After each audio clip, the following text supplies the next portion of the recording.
ভারত যেন বরাবরই মুসলিমদের প্রতি বিমাতা সুলভ আচরণ করে থাকে। কখনো মুসলিমদের জঙ্গি ও সন্ত্রাসী বলে ঘোষণা, কখনো মসজিদ মাদ্রাসার জায়গায় আগে মন্দির ছিল এমনটা বলে স্থাপনা ধ্বংস করে যেন তারা সাম্প্রদায়িকতার বিষবাষ্প গোটা বিশ্বে ছড়িয়ে দিতে সিদ্ধহস্ত। তেমনি ঘটনা ঘটেছে ভারতের উত্তরপ্রদেশ রাজ্যের 7 জেলায়। সেখানে উচ্ছেদ অভিযানের নামে 280টি মুসলিমদের ধর্মীয় স্থাপনা ধ্বংস করা হয়েছে।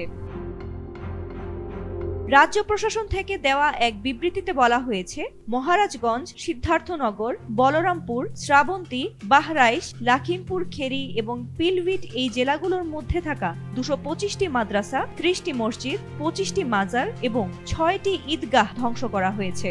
রাজ্য প্রশাসনগুলো বলছে, যথাযথ কর্তৃপক্ষের অনুমতি না নিয়ে এই স্থাপনাগুলো নির্মাণ করা হয়েছিল।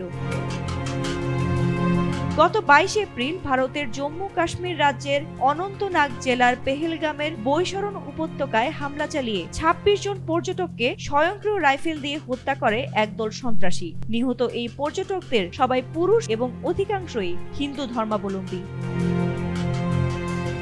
এ ঘটনার কয়েক ঘন্টা পর দায় স্বীকার করে বিবৃতি দেয় দ্য রেজিস্ট্যান্স ফ্রন্ট বা TRF নামের একটি সন্ত্রাসী গোষ্ঠী। প্রাথমিক তদন্তে জানা গেছে, পাকিস্তান নিয়ন্ত্রিত কাশ্মীর ভিত্তিক জঙ্গি গোষ্ঠী লস্কর-ই-তাইয়েবার একটি শাখা এই TRF।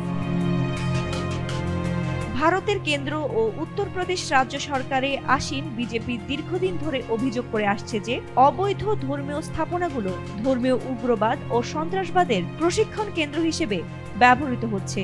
কোনো প্রমাণ ছাড়াই এমন ভিত্তিহীন অভিযোগের প্রেক্ষিতেই ভারতের ক্ষোভের বলি হল 280টি মসজিদ।